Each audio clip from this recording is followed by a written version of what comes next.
नमस्कार दोस्तों। आज के इस वीडियो ब्लॉग में हम प्रधानमंत्री या कहें प्रधान सेवक जो हेल्थ वर्कर के साथ बातचीत करते हुए या संवाद करते हुए रोए, उसकी वीडियो क्लिप आप पहले देखिए, फिर उस विषय पर कि आखिरकार इस वीडियो क्लिप में जो प्रधानमंत्री जी हेल्थ वर्कर के साथ बातचीत करते हुए रोए, इसके क्या मायने हैं और क्या परिस्थितियां होनी चाहिए थी, उसके विषय पर आज के वीडियो ब्लॉग में बात करेंगे। लेकिन पहले आप ये वीडियो क्लिप देखिए। इस वायरस ने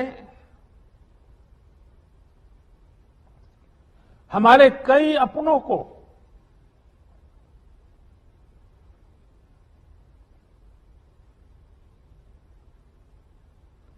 हमसे छीना है।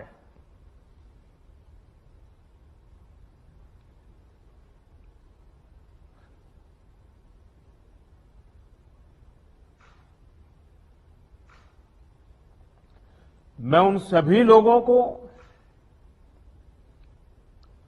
अपनी विनम्र श्रद्धांजलि देता हूं और उनके परिजनों के प्रति सांत्वना व्यक्त करता हूं।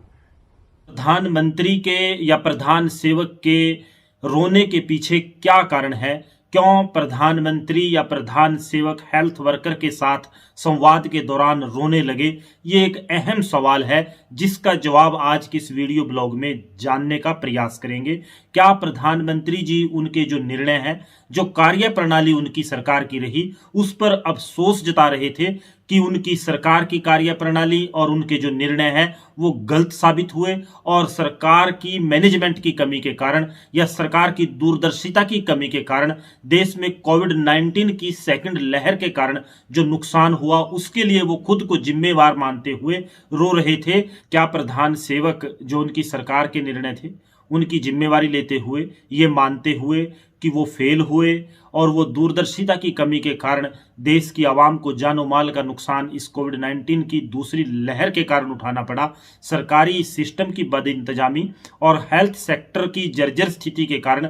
देश में ये हालात पैदा हुए? क्या इस कारण देश के प्रधान सेवक रो रहे थे? प्रधान सेवक की जो छवि या जो उनकी पॉपुलैरिटी देश के लोगों में थी, वो अपने सबसे निचले स्तर पर है। अगर सी वोटर की माने तो उनकी जो रेटिंग 65% हुआ करती थी, वो 36% है। क्या सीधे तौर पर एक जो साहित्य में रस होता है कि जिसको नायक की तरह पेश किया जाता है, जब जनता की या दर्शकों की उसके साथ भावनाएं जोड़नी हो तो उसको रोना जरूरी होता है, उसको रोकर वो लोगों की भावनाएं अपने साथ जोड़ लेता है। क्या सीधे तौर पर प्रधान सेवक का जो रोने का वीडियो क्लिप है, जो संवाद के दौरान वो रोए, क्या वो सीधे तौर पर उनकी जो पॉपुलैरिटी, उनका जो रेटिंग निचले स्तर पर, सबसे निचले स्तर पर मैं कहूंगा है, उसको उठाने के लिए, उसमें सुधार करने के लिए एक राजनीतिक स्टंट के रूप में वो रोए? लेकिन रोना प्रधानमंत्री जी का महत्वपूर्ण नहीं है। जब वो ये संवाद कर रहे थे,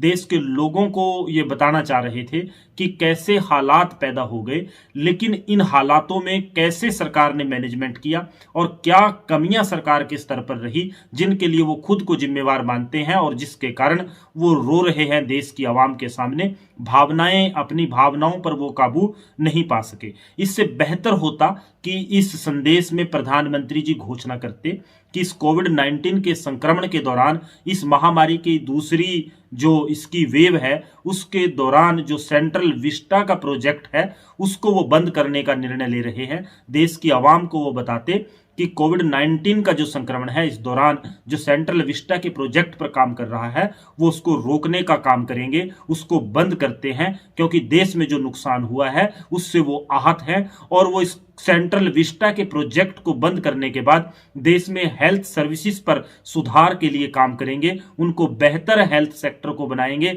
उसकी जो जर्जर स्थिति है, जो वहां दिखते हैं, उनको दूर करने का प्रधानमंत्री जी काम करेंगे। कोविड की जो मैनेजमेंट सरकार की असफल हुई, फेल हुई, उसको एक बेहतर तरीके से मैनेजमेंट वो करेंगे। प्रधानमंत्री जी देश की आवाम को कहते कि सेंट्रल विस्टा प्रोजेक्ट से ज्यादा वैक्सीनेशन देश में जरूरी है, वो देश में वैक्सीनेशन की व्यवस्था करेंगे और सेंट्रल विस्टा के प्रोजेक्ट को रोकेंगे। देश में ऑक्सीजन और वेंटिलेटर की जो स्थिति है उस पर ध्यान देंगे और बेहतर स्वास्थ्य सुविधाएं देश के नागरिकों को प्रदान करेंगे, क्योंकि क्योंकि जो मौतें सीधे तौर पर हुई, जो मौत का तांडव दूसरी लहर के दौरान हुआ, वो न केवल कोविड के संक्रमण के कारण बल्कि जो जर्जर स्थिति में मेडिकल का सेक्टर हमारे देश का है वो इसके लिए उतना ही जिम्मेवार है। बेहतर मेडिकल फैसिलिटी, चाहे वो ऑक्सीजन की कमी हो, वेंटिलेटर की कमी हो या वैक्सीनेशन की कमी हो, उसके कारण हम सीधे तौर पर कहेंगे कि लोगों की मौत हुई है। अगर लोगों को बेहतर स्वास्थ्य सेवाएं मिलती तो उनका जीवन बचाया जा सकता था। प्रधानमंत्री जी देश की आवाम को यह कहेंगे कि वो जो सेंट्रल विस्टा का प्रोजेक्ट है उस पर काम नहीं करेंगे, बल्कि हेल्थ सर्विसेज पर या कोविड के मैनेजमेंट पर या वैक्सीनेशन पर, ऑक्सीजन पर और वेंटिलेटर पर वो अब ध्यान देंगे और ये कहेंगे कि उनकी मैनेजमेंट में गलती रही है और जो गलती रही है उसके लिए वो खुद को मानेंगे। प्रधानमंत्री जी देश की आवाम को ये कहते तो बेहतर होता कि जो सरकार ने निर्णय चुनाव कराने का लिया, चाहे उत्तर प्रदेश में पंचायत स्तर के चुनाव हों या पश्चिमी बंगाल के चुनाव हों, और इन चुनावों के दौरान जो सत्ता पक्ष ने बड़े बड़े एक से बढ़कर एक चुनावी आयोजन किए, रैलियों में लाखों की भीड़ की, वो भी सीधे तौर पर दूसरी जो लहर कोविड की हुई उसके लिए जिम्मेवार है। प्रधानमंत्री जी कहते कि जो सरकार ने अनुमति दी कुंभ का मेला आयोजित करने की, जहां एक अनुमान के अनुसार 28 या 25 लाख लोग इकट्ठा हुए, वो भी इस संक्रमण के लिए जिम्मेवार है। और ये सरकार की दूरदर्शिता की कमी है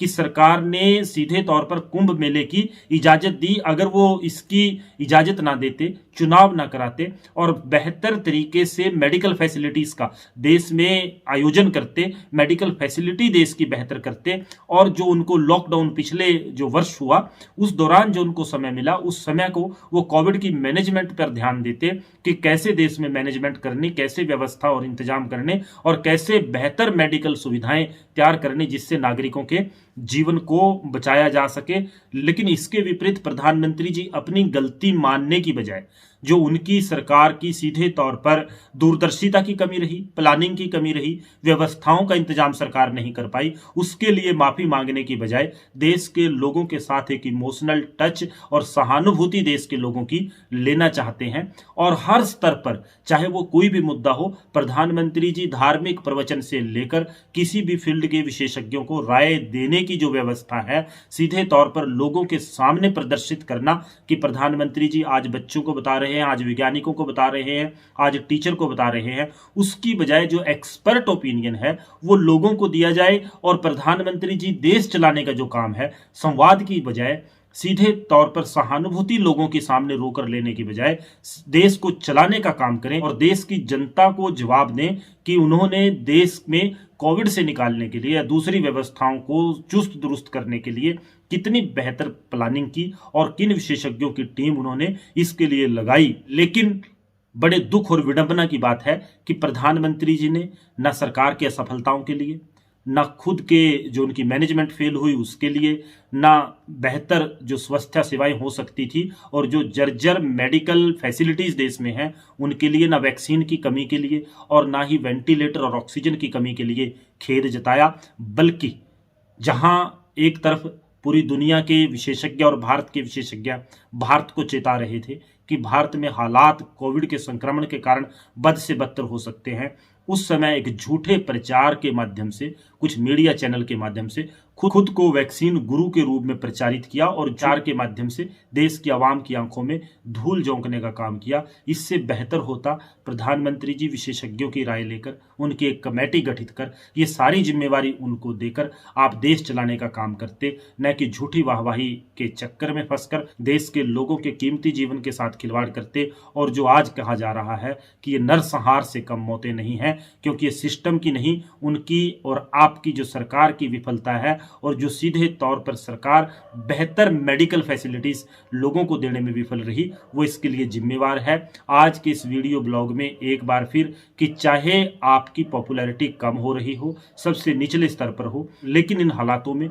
सबसे अहम और जरूरी ये है कि नागरिकों का जीवन बचाने की ओर आप ध्यान दें, आपकी सरकार ध्यान दें। सेंट्रल विस्टा का प्रोजेक्ट नागरिकों के जीवन और उनके स्वास्थ्य से बढ़कर नहीं है। अगर आज उस प्रोजेक्ट को रोककर ही स्वास्थ्य सेवाएं बेहतर करने में, नागरिकों का जीवन बचाने में वो पैसा लगाया जा सकता है, तो आपका ये निर्णय होना चाहिए था और सीना ठोक कर आप देश की आवाम को कहते कि हमने केंद्रीय सेंट्रल विस्टा के इस प्रोजेक्ट को नागरिकों के जीवन से ज़्यादा तवज्जो ना देते हुए रोकने का काम किया, और ये सारा पैसा जब तक कोविड के कारण बदतर हालात हैं, संक्रमण का खतरा है, हम नागरिकों का जीवन बचाने में लगाएंगे, तो आपको जो आपकी पॉपुलैरिटी है उसके लिए झूठे प्रचार की जरूरत न पड़ती, और लोगों का और आवाम का आपके साथ एक अंतरात्मा का संबंध जुड़ता और जो लंबा और चिरस्थायी होता। आज के इस वीडियो ब्लॉग में प्रधानमंत्री जी आपको और आपकी सरकार को एक सलाह कि नागरिकों के जीवन के साथ खिलवाड़ केवल इस भलावे में ना करें कि प्रचार ही काफ़ी है और प्रचार से ही काम चलाया जा सकता है। धन्यवाद। आपसे एक आग्रह कि हमारे इस YouTube चैनल को सब्सक्राइब करें, क्योंकि आपके सब्सक्रिप्शन या वीडियो लाइक और शेयर से हमारा हौसला बढ़ता है, ताकि ऐसे ही मुद्दों पर हम फिर आपसे इस वीडियो ब्लॉग की सीरीज के माध्यम से रूबरू होते रहें। धन्यवाद। जय हिंद, जय भारत। खुश रहिए, आबाद रहिए।